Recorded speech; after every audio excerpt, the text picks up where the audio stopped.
앞에 두 손 모으고 오 너의 슬픔 세상 눈물 너의 쌓인 아픔 십자가 앞에 모두 버리고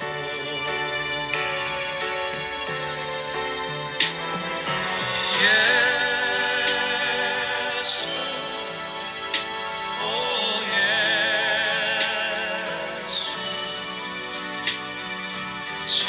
지금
할렐루야.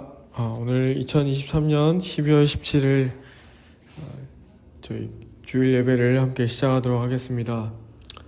잠깐 기도하고 예배하도록 하겠습니다. 하나님 아버지 감사합니다. 오늘도 이 시간을 지키게 하시고 주님 앞에 나아갈 수 있도록 인도해 주셔서 감사합니다.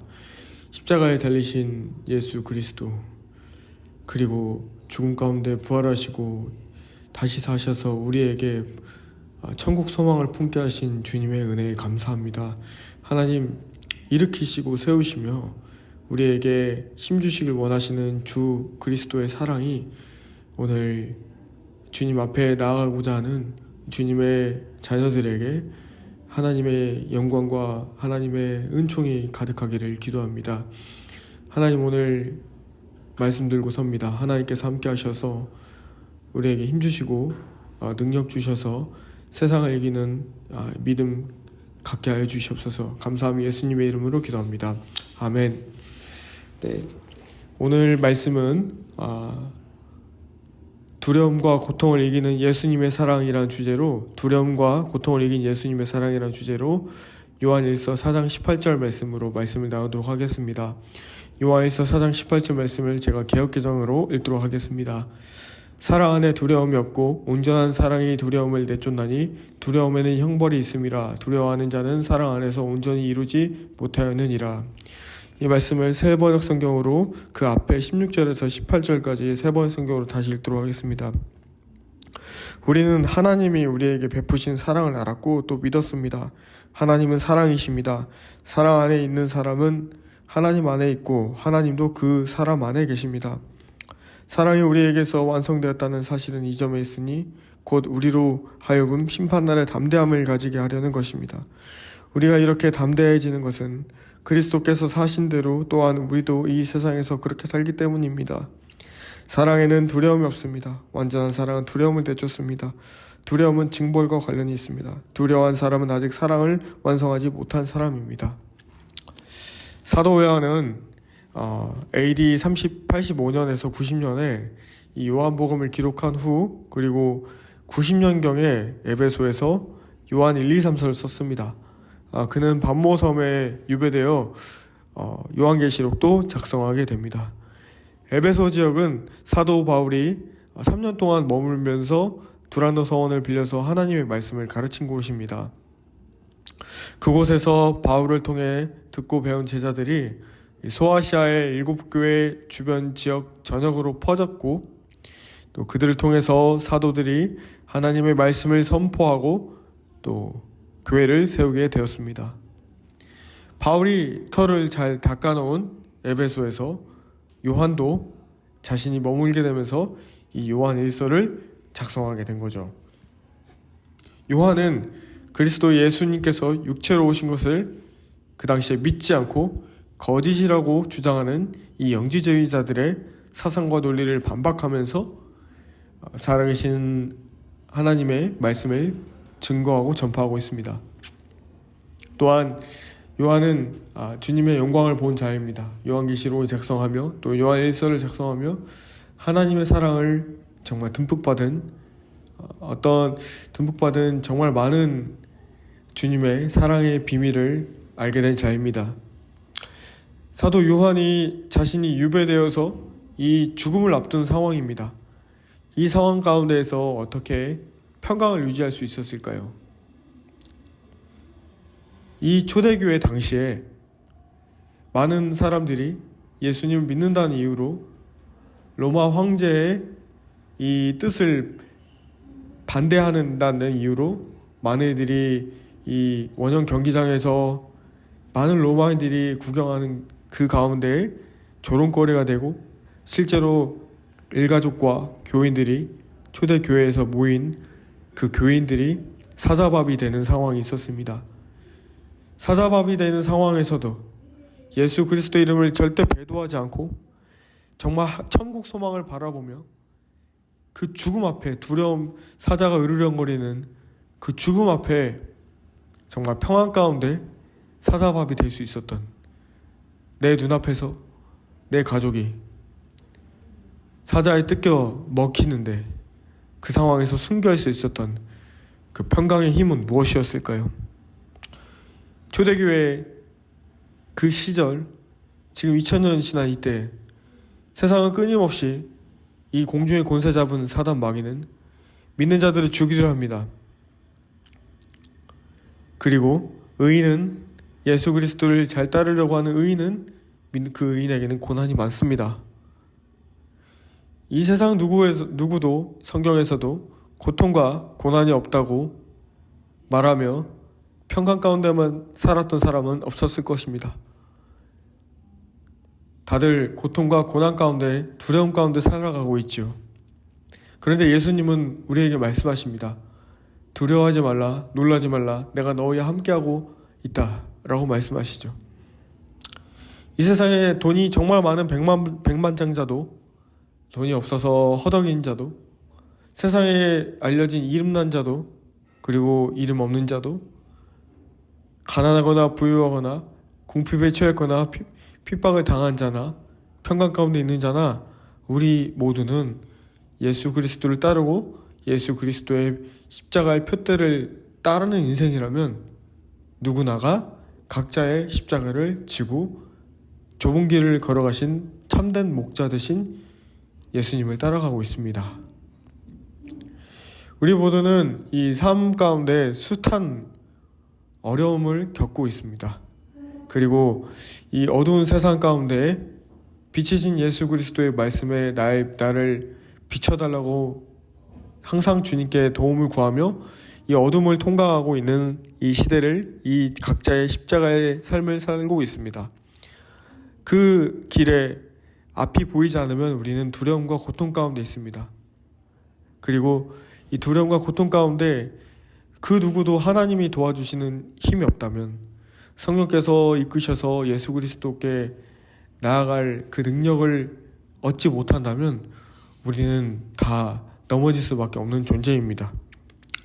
우리가 넘어지면서도 오뚜기처럼 일어날 수 있는 이 어둠을 통과하면서도 마음의 샬롬을 이룰 수 있는 그 원동력은 무엇일까요? 그것은 바로 하나님께서 붙으시는 그 사랑의 빛이 우리 가운데 있기 때문입니다.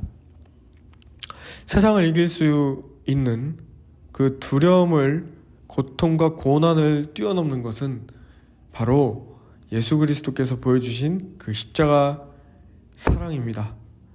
도대체 이 사랑은 어디에서 나왔고 그리고 이 죽음조차 두려워하지 않을 수 있는 초대 교인들의 이 엄청난 믿음의 힘은 어디에서 나왔을까요? 오늘도 저와 여러분들을 짓누르는 이 억압과 압제 속에서 우리는 도대체 어디에서 평강의 샬롬을 얻을 수 있을까요? 내 뜻대로 되지 않은 이 상황과 환경 가운데 하나님의 언약이라는 말씀을 붙들고 사명과 부르심을 쫓아 복음의 그 정수의 길을 쫓아 걸어가는 하나님의 택하심 받은 우리 백성된 우리가 살아가기 위해서 무엇이 필요할까요? 오늘도 하나님께서는 자신이 선택하신 백성들을 구원하시기 위해서 또 하나님 아버지께서 독생자 예수 그리스도를 보내셨고 또 다시 보내실 때에 신부된 교회된 우리에게 그분의 아들이 곧 오셔서 어린 양의 혼인잔치에 너희가 참여하길 원한다라고 말씀하시는 주님께서 오늘 전 세계 수많은 기근과 전쟁과 여러 가지 마태복음 24장 말씀처럼 현상의 그런 실체들을 통해서 그것들이 실현되는 걸 통해서 주님이 다시 오시는 것을 알리기 전에 오늘 요한일서 4장 16절에서 18절 말씀으로 저 여러분들은 하나님이 우리에게 사랑 안에 있게 하시고 그 하나님의 사랑 안에 있고 하나님도 우리 안에 계시다는 것을 잊어서는 안 될 것입니다. 그 사랑이 우리에게 완성되었습니다. 그 사랑이 우리에게 완성되었고 그 하나님의 사랑이 우리에게 있는 것은 오늘 17절 말씀에 증거하듯이 우리로 하여금 심판날의 담대함을 가지게 하려는 것입니다. 마지막 때는 오고 있습니다. 그렇지만 이것을 저는 개인적으로 지난 수년간 마지막 때만 외쳤고 마지막 때만 외치다 보니 복음이 뒷받쳐지지 못해서 많은 이들로 하여금 기쁨을 잃게 하고 두려움 가운데 있게 하였고 그런 실수를 범하지 않았나 반성해 봅니다. 사랑하는 여러분, 하나님께서 이 마지막 시대에 왜 사랑으로 충만해지는 것이 중요하다고 우리에게 말씀하실까요? 사랑이 뭘까요? 사랑이란 건 참 쉽고도 어려운 단어입니다. 추상적으로 접근할 수도 없고 너무도 광범위하고 넓어서 우리가 하나님 안에서 사랑하고 있을 때 하나님께서 우리 가운데 거하시는 것을 우리가 느낄 수 있습니다. 고린도전서 13장 말씀처럼 사랑은 온유하며 시기하지 아니하며 질투하지 아니하며 나를 주장하지 아니하며 겸손하며 따뜻하며 덮어주며 모든 두려움을 덮고 모든 이기심과 미워하는 마음을 덮는 것이 사랑입니다. 세상적 일반적 정의의 사랑은 존재욕구, 소유욕구, 행복욕구, 발전욕구를 일으키는 사람이나 사물 또는 원리를 만족스럽게 또는 귀중하게 여기며 그를 위해 헌신하거나 노력하려는 의지 또는 그것을 기뻐하는 감정이나 기분, 애정, 애착의 느낌이라고 정의해내려고 있습니다. 여러분, 부부 사이의 사랑이 결핍되면 잦은 다툼이 일어나고 의심하게 되고 신뢰관계가 깨집니다. 세상에서는 TV 드라마나 요즘 버젓이 외도하고 또 이혼하는 것을 너무도 쉽게 만들어버리는 풍조 가운데 우리가 살아가고 있습니다. 그러다 보니 믿음 안에 굳건히 서 있지 못하거나 또 인본주의로 가득한 어떤 이 세상에서 교회가 더 교회되기를 힘써야 되고 또 세상과 분리되어 세상 속에서 하나님의 말씀을 지켜며 살아가야 될 우리에게 세상이 하도 흉흉하다라는 것을 그 교회 가운데 대입시켜 교회 안에서도 이혼을 쉽게 생각하는 사람들이 너무 많이 늘어나고 있습니다. 주님께서는 마태복음 19장 6절 말씀으로 하나님이 짝지어 주신 것을 사람이 갈라놓아서는 안 된다라고 말씀하십니다. 사람들은 그렇지만 자신을 정당화시키고 말씀을 쉽게 여기는 그 인간의 죄악을 정당화시키고 합리화시키고 있죠. 동성애도 마찬가지입니다. 얼마 전에 동성애가 옳은 것이다라고 말한 목사가 나왔습니다. 배도의 물결이 이제 일어나고 있는 것이죠. 우리나라는 하나님께서 지켜주셔서 동성애 합법화를 막았지만 동성애 그것이 인권을 사랑한다는 그 거짓된 그 진리 가운데, 거짓된 비진리 가운데 사랑하는 것이 하나님의 사랑이다라고 말하며 미국에는 또 서양권에는 레즈비언과 게이 목사들이 있고 또 이것을 설파하면 실제적으로 실형에 감옥에 갇히거나 수많은 돈을 벌금을 내려서 교회가 문 닫는 사례들이 속속들이 발출하고 있습니다. 이 어두운 때에 교회는 더욱더 주님의 말씀의 진리를 지켜야 될 줄로 믿습니다. 하나님과의 사랑도 마찬가지고 그 사랑으로 부부관계와 사람과의 관계도 마찬가지입니다. 사단마귀는 끊임없이 두려움과 고통을 통해서 우리가 예수 그리스도와 그 사랑을 떼어놓으려고 하고 있습니다. 그래서 섞이도록 하고 오염되도록 하죠. 우리는 그 사랑을 로마서 말씀처럼 하나님과의 사랑을 누구도 끊을 수 없습니다. 성경에서는 그 사랑이라는 단어를 구약에서는 아헨이라고 말하고 신약에서는 필레오 혹은 아가파오라는 단어를 사용합니다. 이 사랑은 하나님으로부터 시작되었고 하나님이 우리를 먼저 사랑하셨고 그 사랑을 받는 피조물로서 우리는 그 사랑의 원동력이고 주체이신 하나님의 사랑으로 이웃을 사랑하고 아껴주며 예수 그리스도의 사랑을 전하는 삶으로의 부르심을 받은 존재들입니다. 이 세상 사람들은 이야기합니다.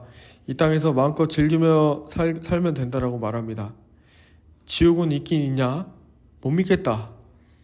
예전에 그런 수준이었다면 이제는 요즘에는 넷플릭스나 유튜브, 미디어, TV, 영화에서 너무도 자극적으로 지옥이 있어도 상관없다. 지옥보에 들어가도 상관없다.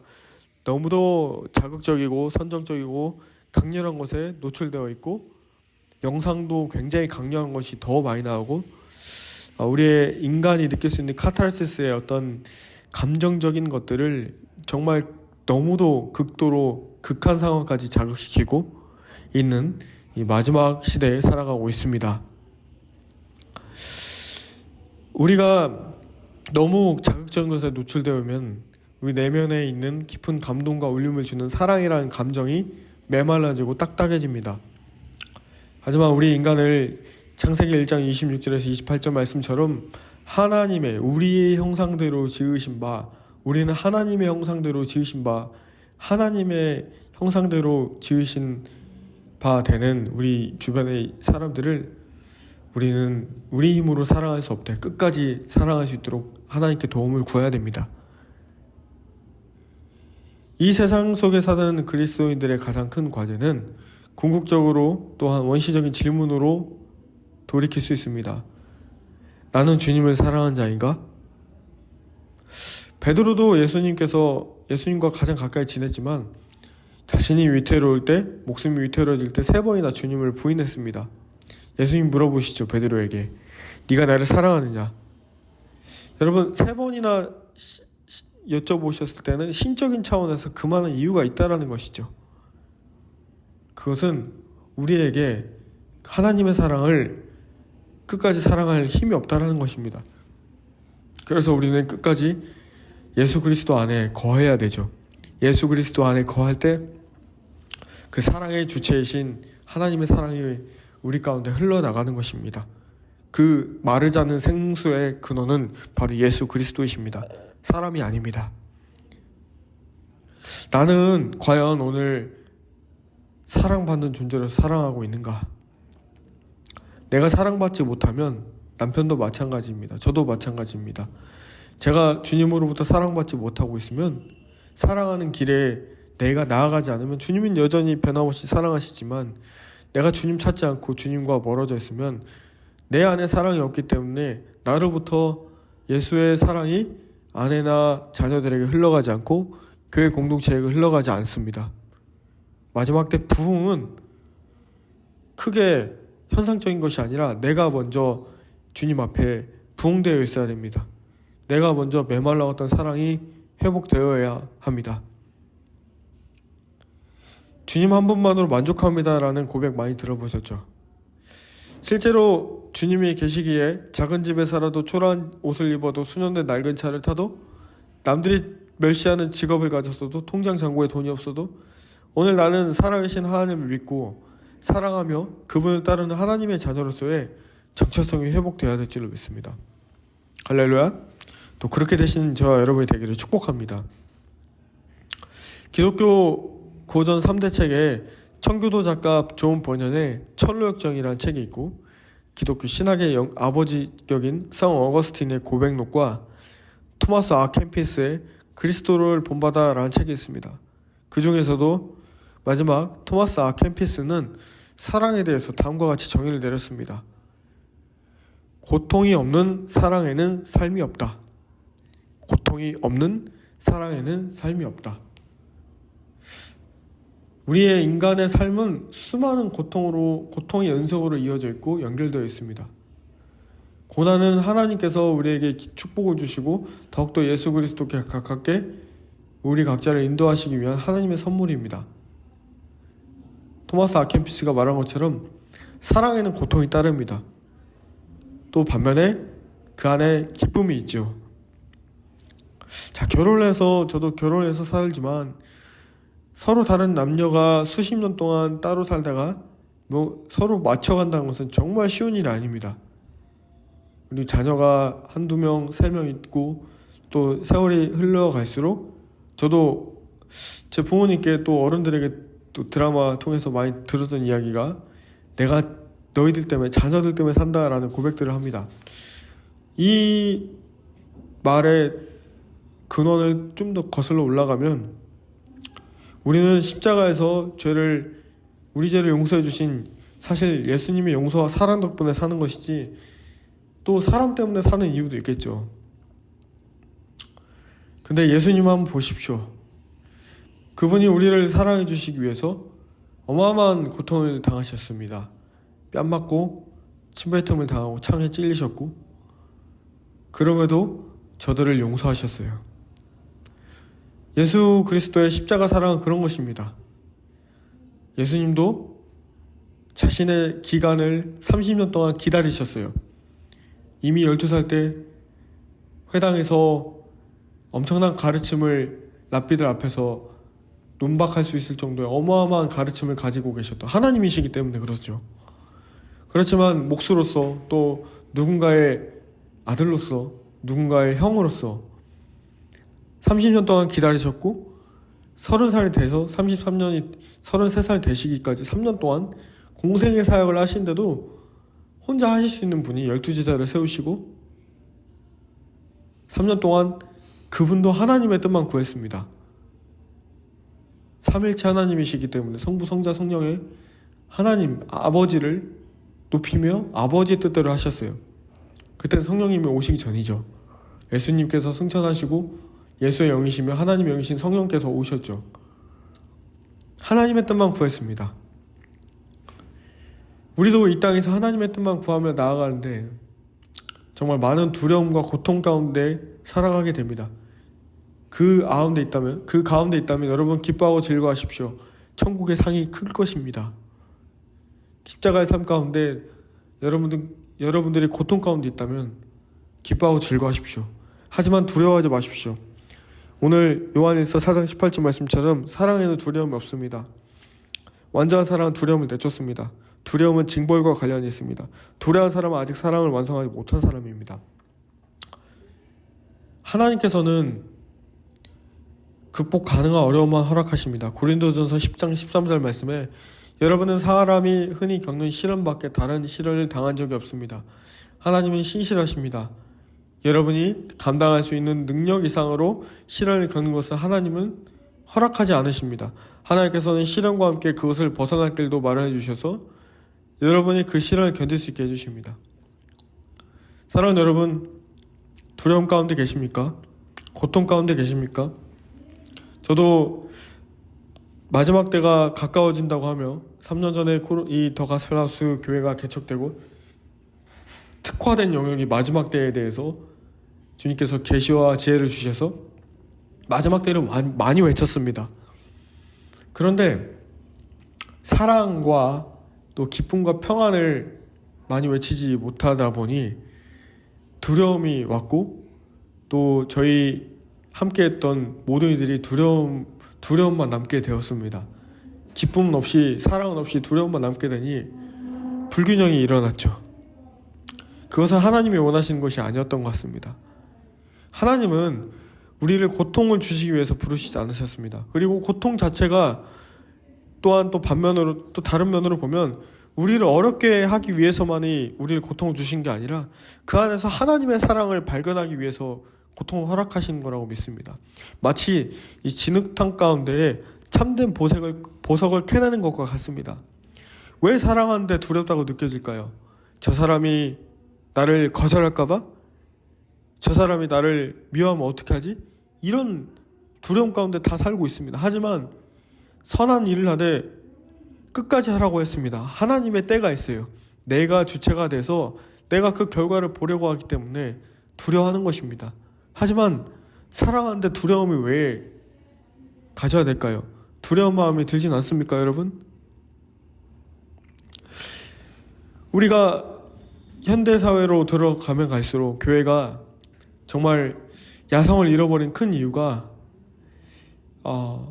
마스크를 쓰고 어느 정도 선까지만 사랑하고 그 이상의 선까지는 서로 허용하지 않는다는 것입니다. 그리고 사람이 늘어나면 늘어날수록 진정한 교제는 일어나기 어렵죠. 또 우리는 인간의 습성상 또 과학 문명을 발달하면서 더 편안해지고 안락해진 삶을 살아가면서 영위하면서 편한 것, 익숙한 것, 또 껄끄럽고 어려운 것은 그냥 놔둡니다. 두렵게 놔버리고 터치하지 않고 건들지 않고 그 영역은 놔둬야지, 내가 건들지 않아야지, 또 관심 갖지 않고. 가장 무서운 것이 무관심이에요. 사람은 죽음 뒤에 심판이 있고 천국과 지옥이 있다는 것을 잊어서는 안 됩니다. 그리고 이 땅에 살면서 우리가 끊임없이 누군가로부터 저 사람이 이렇게 생각하면 어떡하지? 또 이 사람이 어떻게 생각하면 어떡하지? 이런 평가받는 것에 대한 어려움이 누구에게나 다 있지만 그것으로부터 벗어나는 진정한 자유가 있기를 주님의 이름으로 축복합니다. 왜냐하면 성경에서는 이 두려움의 근본이 심판에 대한 두려움이라고 하는 것입니다. 하나님을 모르는 사람도 죽음을 압니다. 그런데 인간이 미련한 게 하나님을 모르는 상태에서 나는 죽지 않는다라고 생각하고 하나님을 모르기 때문에 하나님이 있어야 될 자리에 가족을 갖다 놓는다든지 내 자녀를 갖다 놓는다든지 내 아내를 갖다 놓는다든지 내 돈을 갖다 놓는다든지 그거 다 우상숭배입니다. 하나님만이 우선순위며 그 나머지 것은 가족도 우상숭배가 될 수 있습니다. 하지만 그 안에 사랑하고 있을 때 하나님을 우선순위하고 사랑할 때 모든 것이 합력해서 하나님이 기뻐하시는 기쁨 가운데 살아가는 그 가족의 원동력이 될 줄 믿습니다. 사도 요한은 오늘 본문 말씀에 사랑함으로 심판날을 담대함을 우리에게 얻게 하기 위해서이다. 그것은 사랑의 완성입니다. 근데 반대로 두려워한다는 것은 의심의 결과이고 그 결과로 고통이 따릅니다.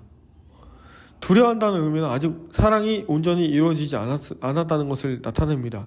거절감, 박탈감, 소외감. 역설적으로 하나님과 우리의 관계 가운데 사랑이 멀어질 때마다 우리는 본성상 더 깊은 죄에 빠지게 됩니다. 죄의 유혹에 넘어지죠. 두려움과 고통 가운데 빠진 자 있습니까? 우리는 지금 다시 십자가 앞에 나아가 주님과의 관계가 회복되어야 될 줄로 믿습니다. 요한일서 3장 18절에서 24절. 자녀된 이 여러분, 우리는 말이나 혀로 사랑하지 말고 행동과 진실함으로 사랑합시다. 이렇게 함으로써 우리가 진리에서 낯섦을 알게 될 것입니다. 또 우리는 하나님 앞에서 확신을 가지게 될 것입니다. 우리가 마음의 가책을 받는다 하더라도 우리는 그러한 확신을 가지게 될 것입니다. 하나님은 우리 마음보다 크신 분이시고 또 모든 것을 알고 계시기 때문입니다. 사랑하는 여러분, 우리가 마음의 가책을 받지 않으면 우리는 하나님 앞에서 담대함을 가지고 있는 것이요 우리가 구하는 것은 무엇이든지 하나님에게서 받을 것입니다. 우리가 하나님의 계명을 지키고 하나님께서 기뻐하시는 일을 하기 때문입니다. 하나님의 계명은 이것이니 곧 그 아들 예수 그리스도의 이름을 믿고 그리스도께서 우리에게 명하신 대로 서로 사랑하는 것입니다. 그리스도의 계명을 지키는 사람은 그리스도 안에 있고 그리스도께서도 그 사람 안에 계십니다. 그리스도께서 우리 안에 계시다는 것은 그가 우리에게 주신 성령으로 우리 압니다. 아멘. 인간의 삶이 예수님의 십자가 복음을 드러내는 그 인간의 삶, 그건 뭘까요? 다시 말씀드리면 어떻게 십자가의 능력이 나타날까요? 고통 가운데 어떻게 웃을 수 있을까요? 어떻게 두려움을 떨칠 수 있을까요? 우리가 요즘 이 현세 우리가 살아가는 이 삶에서 더 보셨으면 좋겠습니다. 나는 신앙생활하고 나는 남편을 믿지 않고 아내가 믿지 않고 나의 생각이 달라. 그리고 교회 나가는 것을 핍박하는 사람도 있고 혼자 나가는 사람도 있고 믿음이 정도가 다 다릅니다.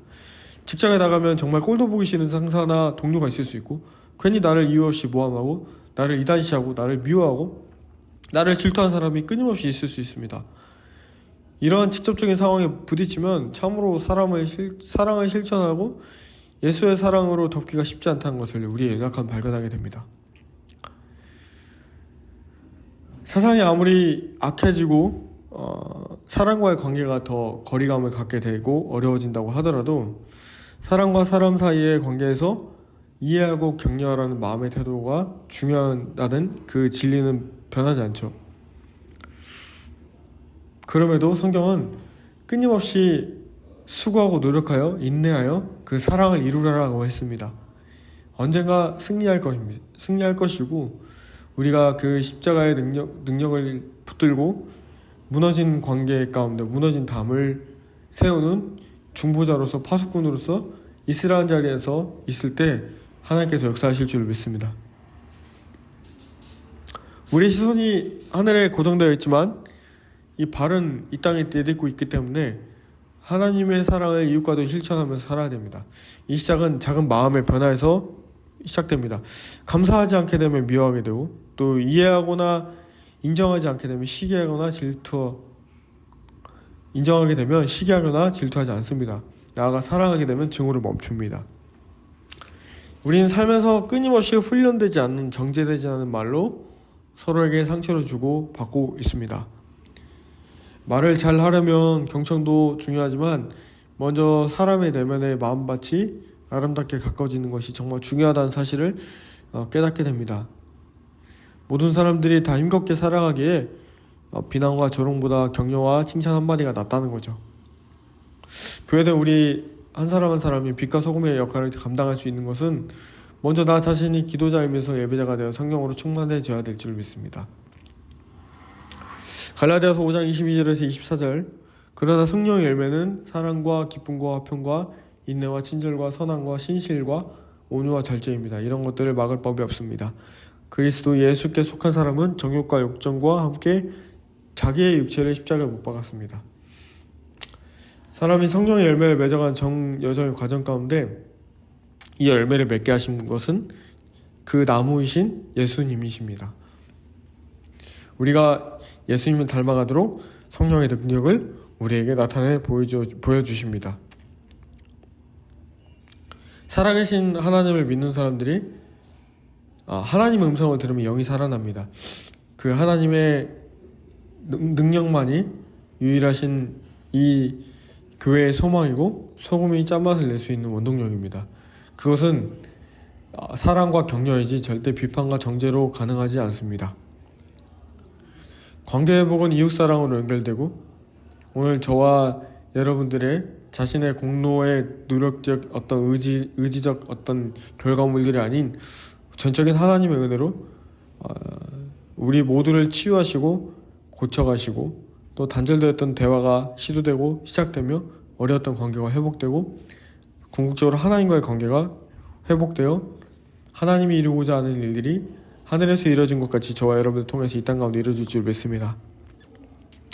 만물의 마지막에 가까워지고 있습니다.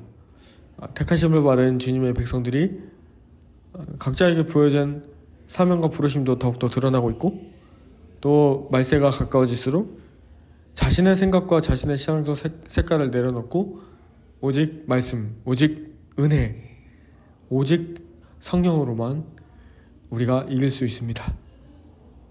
사단 마귀가 끊임없이 그 싹부터 자르려고 할 것입니다. 그럴 때일수록 우리는 더욱더 말씀으로 돌아가고 예배로 돌아가고 기도로 돌아가고 또 공동체를 이루어 함께 나아갈 때일 줄 믿습니다. 저희 공동체 위해서도 기도해 주십시오. 그리고 여러분들이 어디에 계시든지 각자가 처하에 있는 교회에서 서로 사랑하기를 힘쓰며 공동체를 비판하기보다 공동체 위해서 기도하고 그 교회 공동체 안에서 아름다운 싹을 내리며 그 뿌리를 내리며 열매를 맺어가는 삶을 사시길 축복합니다. 말씀 마무리하겠습니다. 우리에게 두려움을 이겨낼 수 있는 그 힘, 고통 가운데 우리를 승리케 하는 것은 예수 그리스도께서 우리와 함께하고 계시고 여러분 각자에게 우리 모두에게 주신 그 십자가 복음이 우리를 두려움 가운데 이겨낼 수 있는 힘을 줄 것입니다. 우리가 추구해야 될 것은 성공이 아닙니다. 바로 섬김입니다. 그리고 충성됨입니다. 영적인 삶의 열매는 사랑입니다.